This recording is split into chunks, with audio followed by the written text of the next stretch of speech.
Mai Matinde ndiri editor weKumanica Post. Ndasimuka pano kuti nditsanangure kuti tiri kumbonyatsoitei pano. Saka kuti isusu seve Manica Post toda kuti muzive kuti tinofara zvakanyanya kuti mauyawo kuchiitiko chedu ichi. The inaugural edition of the Manica Post anti-child marriages campaign, which coincides with the commemorations of Women's Month, which is March. I thank everyone for coming.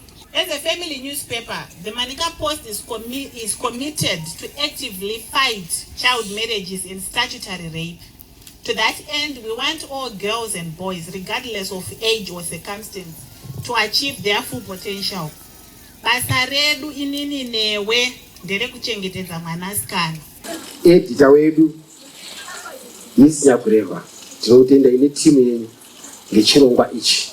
Dzimwe nguva unomboti mwamuripiko kareka kese maite zvakanaka matinongere chirongwa chakanaka chinoite kuti vanhu vadzidze nekuti nyika ibudirire. Kana ndisati ndaenderera mberi rekedzai nditi ndatumwa ndiMinister of State sematauriro ndaita nespeech yawo kana kuti nyaya yawo. The future of our children is being destroyed by people who abuse them sexually. We have seen several young girls dropping out of school, even at primary level, after they would have fallen pregnant. Nofunga izvi zvapupurirwa ngevataura wakawanda. Kaya chaiyo yapupurira asi ikati chandinakidza ngechekuti vati kumachechi zvakapera. Kuna ana baba ari pano ari muno zvanane ikoko ndaite mubvunzo zvikazi asi zvichiri very rampant kune vakomana vari mumanharaunda. Vero matauriro azviita asi zvazvakajeka.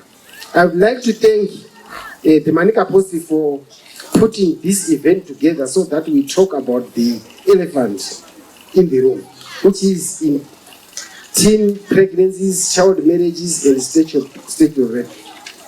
Maita zvenyu editor. Kudai zvaibvira zviya maiwandudzwa kuti constituency inase zvifambe. Ndafara pemwataura mwambotaura muchiti imini taakude kuite program iyi pagore rega rega. Munhu aikwanisa kurodza mwana mudiki, arodza mwana mudiki maybe ane 15 years, vaiaplya for inonzi ministerial consent. Handiti minister akatendera kuti aiwa mwana uyu ane 15 years atororwa kudhara, chimusiya yakarorwa panga pasina mhosva yadini yaparo. But izvezvi hakuchina munhu anotenderwa kuti ape consent, whether uri mubereki, whether uri munhu ane office ihombe mugovernment, hautenderwi kuti ubvumire kuti munhu wese, mwana wese ari below the age of 18 arorwa. Munhu wese anorodza mwana apara mhosva, a criminal offense. Sangatiti ndimi mai ndimi baba mune mwana wenyu ane 13 years kana ane 14 kana 17, mwana poita munhu wemurume anomutsvetsva oti ndoda kurora mwana wenyu, makagara pasi sevabereki makawirirana makatambira pfuma mapara mhosva, ende mhosva iyo munokwanisa kuvharirwa for up to 5 years in prison. So hatinya tinoti harmful traditional practices, kugadzanaka tinoti kwedu tinoti chimutsa mafiwa, kutamba chiramu, kuripa ngozi nemukadzi. Dzese idzi imhosva dzatinoti harmful practices, mhosva dzinoitwa pachivanhu pedu. Tinenge tichiita chiti tsika dzedu dzatiri kuita, but tinenge tiri kushungurudza mumhuri. Ivava vanoyanzi kutarisa mwana kuti uchiri mhandara here, kushungurudza mwana. So hataenda zvekare pachild marriage, tiri kuti isusu kurodza mwana mudiki, kurodza mwana asati asvika nguva yekuti aroorwe, zvakashata zvakanyanya. Tiri kuti isusu mwana watiri kuda kurodza haasati agadzirika muviri wake kuti anotsenga mwana mukati achimubara zvakanaka. Matambonzwa pai pachiudzwa kuti tese vana amai tinoziva kuti zvakadii kana wasvika kulebva. Saka mwana wedu kana nyama dzake dzisati dzanyatsokuumbika zvakanaka tinenge tamushungurudza zvakanyanya. Ndokupa zvangu example yekuti unenge akarika grade 1 grade 2 unomuona akasengeswa 25 liters chigubhu chemvura chakazara zvakakurira kudarika vana. Ngationewo mabasa atinodzidzisa vana.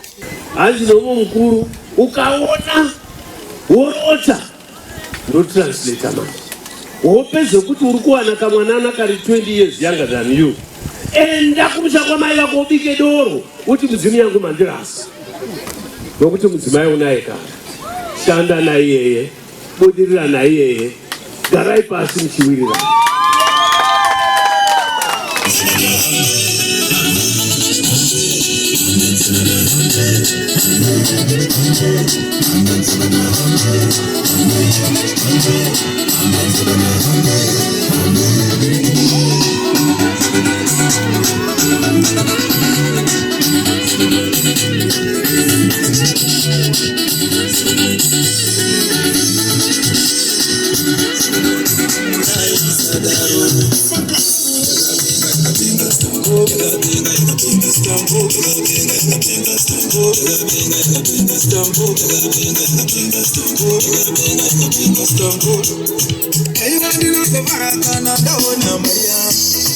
I